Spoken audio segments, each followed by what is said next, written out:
Because this is the kind of player I am really. I love to hard carry a game by myself, and these are the champions that really fit into that playstyle. So high risk, high reward to me means the champion isn't really that consistent. They have the potential to completely take over a game, but also kind of the potential just to do nothing. When I was researching this video, I really found that champion experience makes a big difference. Like the more you play the champion and the better you get, the less risky they are going to be. Kind of effectively, you know how to play around their risks more. I also asked a bunch of people to get opinions, including a friend Huzz, whose YouTube is down below if you want to check that out. Anyway, with all that said, let's jump into number 10 with Katarina. She definitely fits the idea of taking time to learn her. Like over 15 games with her, her win rate drastically increases. She is risky because she's an assassin. You have one job, right? And it's just to kill people. It's really good at doing that one job, but if you're behind, it's really hard to do that. She isn't as risky as some of the others though. Like that's why she's at number 10. You only need a few items really, and we all know it takes just one fight to come back with a really good set of resets. You do have to jump into the entire enemy team though. That's kind of a downside. Like it's really good when your team reduces their health bars first and you can clean up, but if your team is behind, they're probably not going to be able to do that, and there's not much you can really do. Overall, you definitely have the potential to hard carry a game and have so much damage she's just unstoppable, but you also could just basically do nothing. It's hard to jump into a team of fed people, or if they get a Zonya or Guardian Angel, you can't reset anymore. So this next one is a little bit different actually, but Riven I think is pretty high risk with the potential to carry so hard. The funny thing is really, actually first off, she does build full damage, okay, and if you're behind you aren't amazing, but she's not that bad. She can still flash in and turn a fight around. The thing is, I think she's risky because you have a massive target on your back. It's not so much in season 6 because she isn't as good now, but we've had like 6 seasons of League at this point. People know Riven is so good when she's ahead. It means you're likely going to get camped. I'm sure a few Riven mains in the comments are going to confirm that as well, but I will personally always try and set a Riven behind, because I feel like if I don't, then she'll snowball and get out of control. When behind, it's really hard for her to jump in and do much, so that's where her kind of risk actually lies. Honestly, you can 100% take over a game and destroy. There's a reason there are so many Riven mains, not as much in season 6 because of meta and stuff, but trust me, that champion is still insane. The better you are with her, the more combos you can do, the better you are at animation cancelling, and the more effective she becomes. So at number 8 we have LeBlanc. Bit different, no real target on her back this time, it's just her overall kit that makes her risky. You're a low health burst assassin mage. When ahead you can one-shot someone, but when you're behind or late game she really can't do that as easily. The high risk is because if you don't snowball you're going to have a hard game. Win rate is insane pre 25 minutes, but after that it drops a fair bit. Experience also makes a big difference. It's hard to be effective late game, but it is possible, and it's easier for like a LeBlanc main to do that. The risk is almost always worth it though. I think you have an amazing lane phase, you roam around, you kill people in one rotation. There is very little people can do to stop you. You're going to juke forever, and the outplay potential is off the charts. Really, you can carry a game completely by yourself as LeBlanc, but sometimes you're just going to flop and you're going to do nothing. So next up is kind of like a mix between Riven and LeBlanc with Yasuo. That was kind of a bad comparison actually, that seemed better in my head, but he's like a melee assassin really, I guess. I mean, it's kind of hard to class him, right? But his job is to kill people, you can juke like crazy,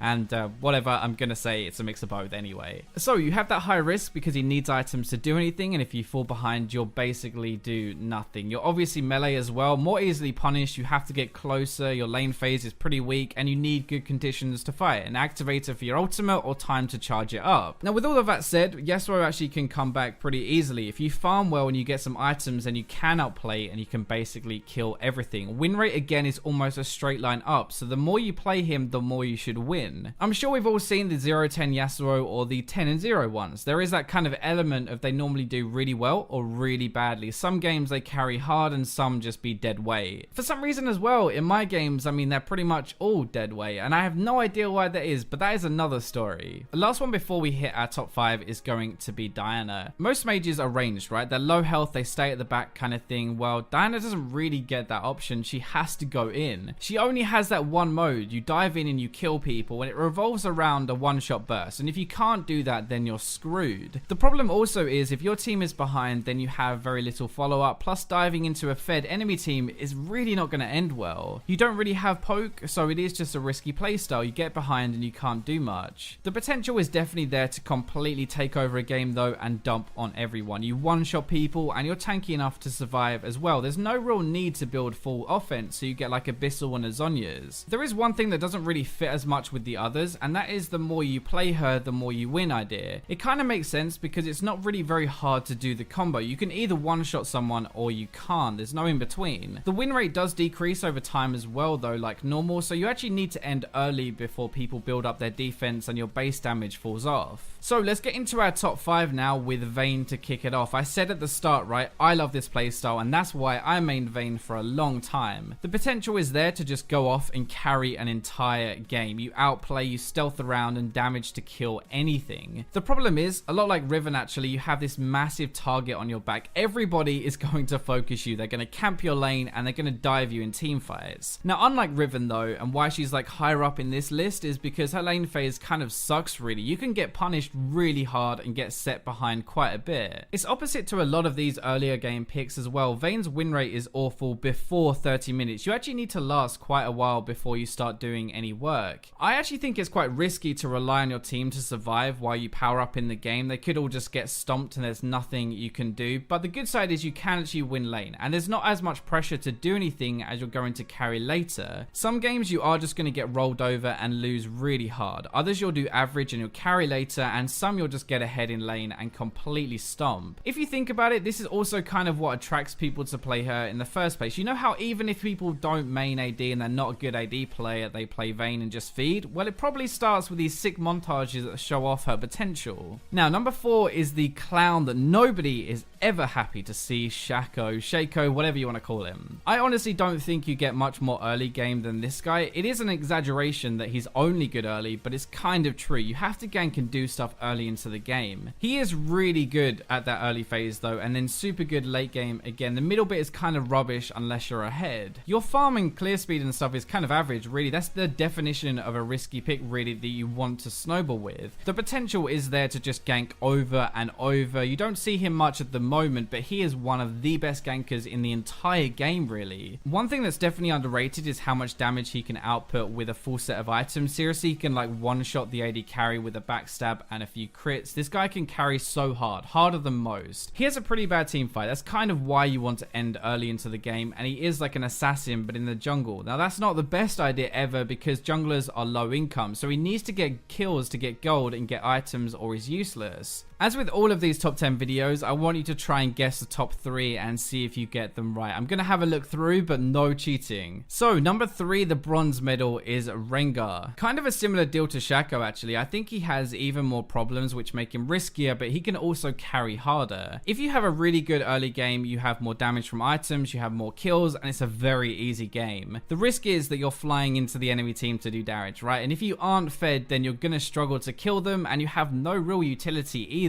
You also kind of hit a point mid-game where the enemy team groups up and you don't have enough damage yet to fly in and kill one of them, which makes you basically useless. You can't engage, you can't assassinate when they stay together. It's really strange because normally champions that need items have good early games. Think of like a Shaco, right? Rengar doesn't. He's pretty crap until level 6 and has a poor win rate until around 30 minutes into the game. As with all of these, the potential is there to really take over a game. You have your ultimate with like 40% cooldown reduction and you just kill everyone all over the map. Nowhere is safe, nobody is safe, and it's solo queue. People are always alone for you to kill. This is one of the perfect examples for this video. Some games you're going to get ahead, right? You have so much damage and you just kill everyone. Other games you're going to get behind and do nothing, and the last kind of portion of games you'll get to late game and either one-shot people or they'll group up and they one-shot you as you fly in. It's very risky, but the potential is there to solo carry even the worst teams. So our silver medal is going over to the resident carry jungler in Season 6, Nidalee. This one you might not have expected, but that's mostly because of how dominant she is right now. In fact, actually, Nidalee's win rate drops in a straight line down the longer the game goes. If she doesn't do stuff early, then she's basically useless. Think about it, right? She has average poke. It hurts when you're ahead for sure, but it doesn't touch tanks though in the front line. You have an average heal and then traps as well. That's a pretty crap kit outside of Cougar form, really. The problem in Season 6 and why it doesn't seem like it is because she's so good at getting ahead, you don't feel it as much. But if you don't manage to get ahead or you get behind, you really won't do much. A lot of your damage revolves around Cougar form, and you can't really jump into an entire team to execute them or burst someone, and you're not left with much after that. She definitely has one of the highest carry potentials out of anyone on this list because of how effective she is early, but also one of the highest risks as well, which sits her nicely at number 2. So the number 1 spot, the highest risk and reward champion in my opinion is Pantheon.